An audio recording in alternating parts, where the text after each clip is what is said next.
વધારે.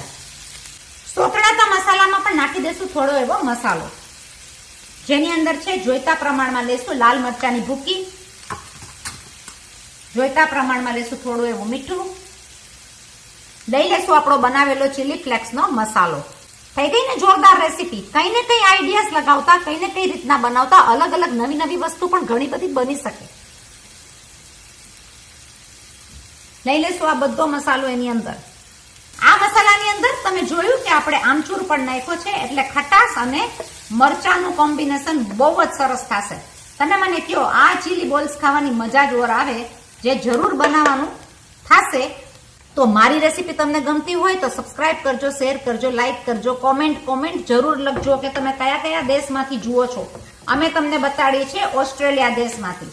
આપણો આ મસાલો બહુ જ સરસ તૈયાર થઈ ગયો છે. દેખાવમાં પણ એટલો સરસ લાગે છે કે ખાવાનું મન થઈ જાય.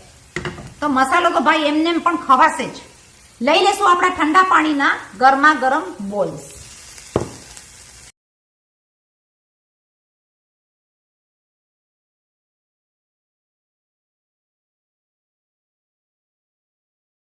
ગેસની ફ્લેમ કરી નાખશું બંધ. તમે જોઈ શકો ચીલી બોલ્સ બહુ જ સરસ મજાના થયા છે. આ બોલ્સ ને તળવાના પણ નથી, કંઈ જ નહીં. પાણીમાં બનતી રેસીપી એકદમ જ સ્વાદિષ્ટ લાગે, એકદમ સરસ, કારણ કે એની અંદર છે બધો જ મસાલો. આ મસાલા સાથે